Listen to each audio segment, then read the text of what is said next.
sex can be a source of great pleasure, ecstasy, and intimacy between two people. And is one of the most intimate and deeply rapport-building things that two human beings can share.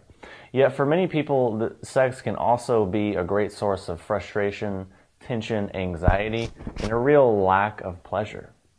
And to see how this is true and see how prevalent this is, all we really need to do is take about a minute and take a look at the obvious facts which surround us all the time. First thing we can look at is how many millions and millions of people are taking some sort of drug because they can't physically have a pleasurable sex life. And this is true for men and for women because yes, they are developing and releasing sexual drugs for women as well, not just men. So we can take a look at that and see how massively prevalent that is in our culture. Number two, we can look at statistically how many women report faking an orgasm. And thirdly, we can look at how the average time for a man to reach climax is 2 to 3 minutes, whereas the average time for a woman is typically 3 to 4 to 5 times that amount. So based on these ideas, we can see pretty easily that there's likely to be some real imbalance or unhappiness there. This in combination with the mass confusion and mass perversion about ideas of sexuality and what it means to be a man and what it means to be a woman that are purported and just spread throughout our culture and our religious and spiritual traditions. So basically all of these things mix up and can oftentimes lead to a real lack of pleasure or a real lack of true joy in connection. So what we're going to do in this video is look at what gets in the way for men, for women, and then some bigger picture things for both, and then take a look at some solutions that we can start applying now to create some transformation and movement in these areas.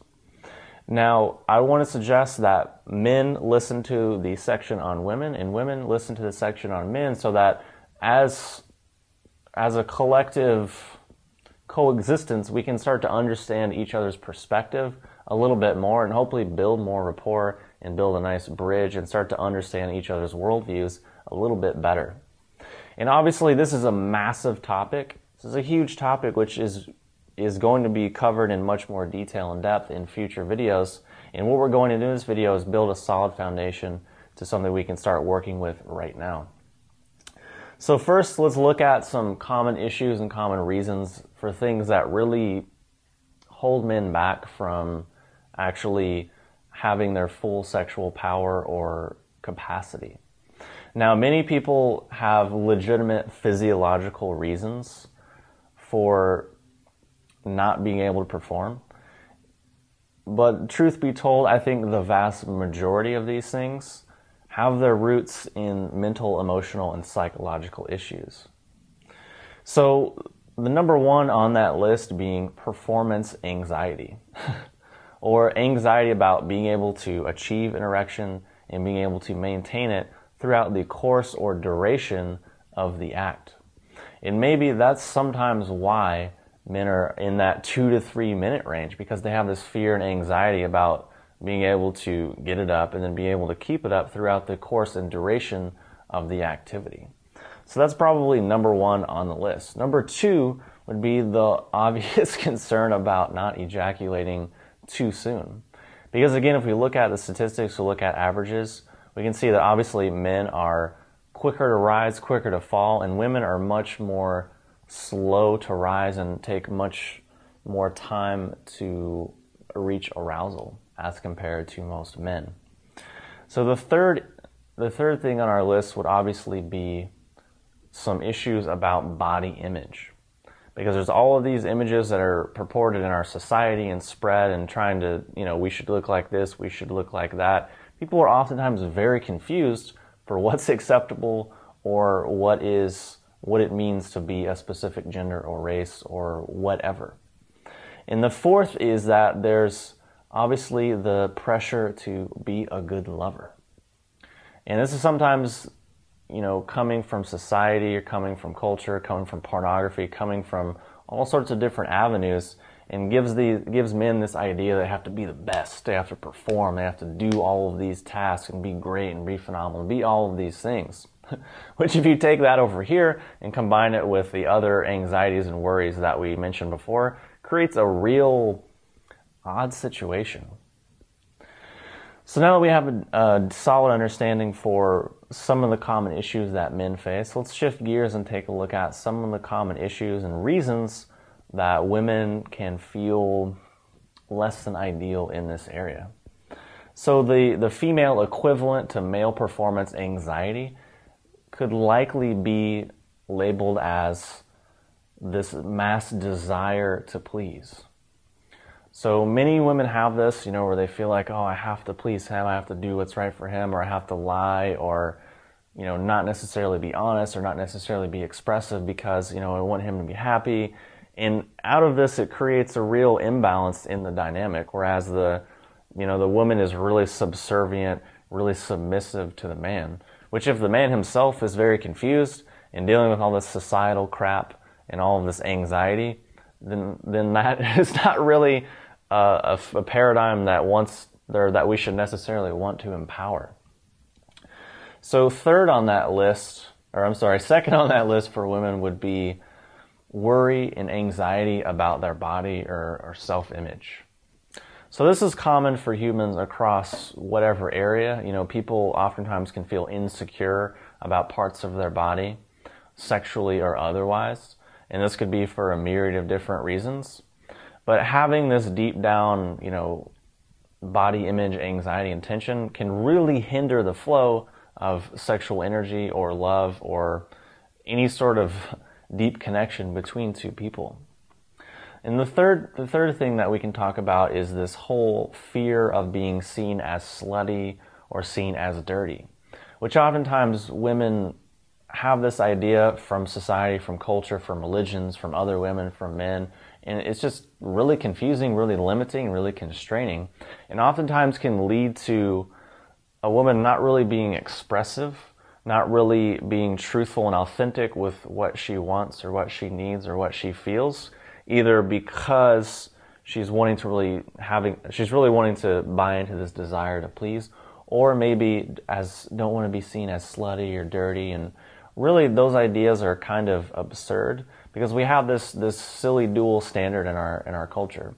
Whereas if a guy is like, yeah, I slept with a bunch of girls, oftentimes people are like, oh wow, good job, man, you must be like an alpha male, you must be this, you must be that. But on the flip side, if a woman was like, yeah, I totally slept with all these different guys, most people are prone to say, ew, what's wrong with you? You're nasty, you're a slut, you're dirty, blah, blah, blah. Or something's wrong with you, you have emotional issues. And whether or not those things are true is beside the point, but pointing out this weird double standard and this weird underlying judgment and tension and anxiety is what we want to look at and what we want to bring into our awareness and hopefully move out of.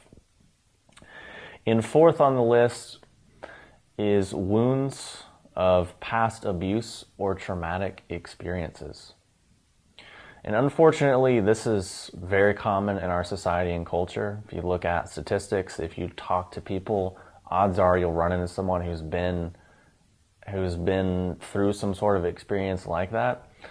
And oftentimes this can really lead to, deep-seated tension and anxiety and fear, and rightfully so, because oftentimes these experiences are pretty terrible. So this is another unfortunately common thing that can oftentimes really block up the flow of sexual power. So now that we've understood some things from the male perspective, some things from the female perspective, let's look at some bigger picture things that affect both of us based on the world that we live in. So number one on this list would have to be lack of communication between both parties. That communication could be verbal, it could be emotional, it could be energetic, or it could be spiritual, depending on the situation or context. But oftentimes, that's a major, major thing because, one person has one idea, another person has another idea, and they don't really talk about that idea to find common ground or really build a rapport. They're both just sort of trying to fumble and find something in the middle. And maybe person has anxiety and tension over here, this person has anxiety and tension over here, and they're both trying to deny it, they're both trying to push it away. They're both sort of fighting and really engaging all of these mental faculties in a context which should be free from the mind, which we should be more in the body and more present and just more flowing with the experience. So number one would obviously be lack of communication. Number two would be the confusion caused by our cultural programming. All of these distorted ideas about what it means to be a man, what it means to be a woman, what it means to be sexual, what it means to be dirty, what it means to be a sinner, and all of these weird ideas that we inherit from religion and spirituality and New Age traditions and all sorts of weird things that are floating around and many times are contradictory. And people, maybe don't realize them, and we're just sort of driven by them unconsciously. So the third on this list would be being caught up in sensation, but not sensitivity. Now, obviously, sensations are great, but we shouldn't really chase sensations and get caught up in so many sensations that we lose our sensitivity, that we basically dull ourselves and numb ourselves down.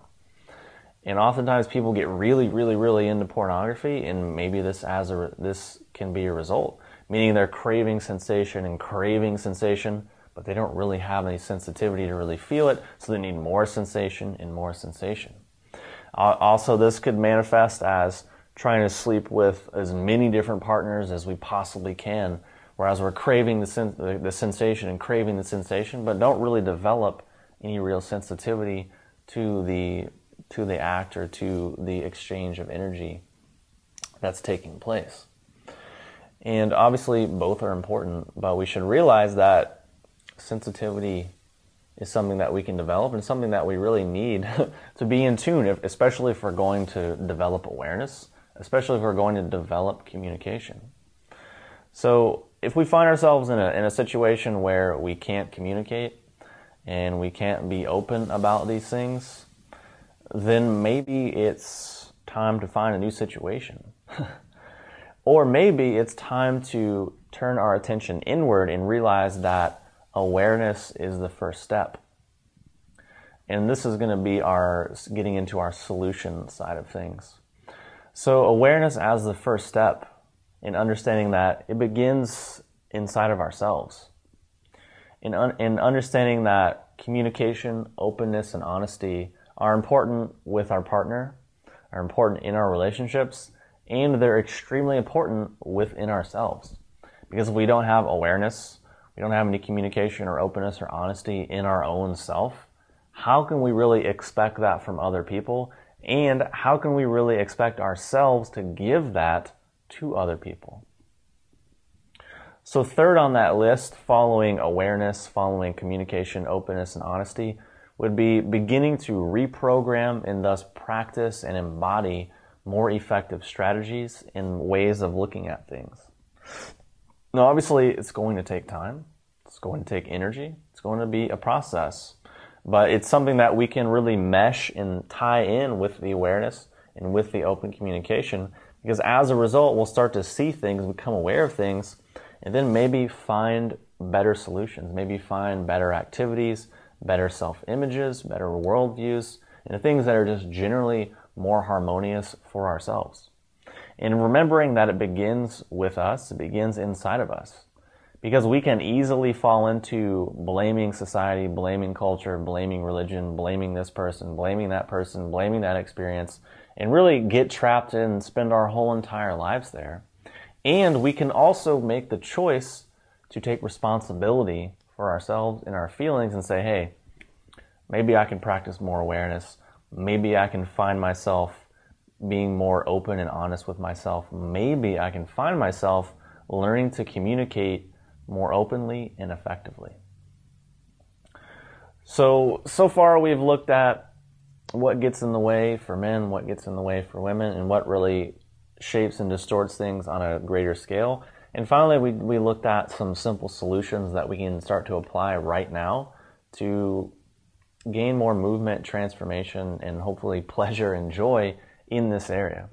Now, obviously, this is not an exhaustive video. Obviously, this is not an end-all, be-all, because this is a very profound and dynamic topic, and it's worthy of greater conversation and greater depth, both of which we're going to be doing and covering in upcoming videos. So hopefully this video has been helpful. These things need to be talked about. These are things which affect the vast majority of people at some point in their life, regardless of how much they want to deny it or pretend otherwise or try to put on some sort of social persona mask. It's a very pervasive issues in our society, and for that reason we need to develop and cultivate an open awareness to them so that we can eventually dissolve and deprogram them and replace them with more harmonious strategies, beliefs, and actions. So, thanks for watching the video, and I will talk to you soon.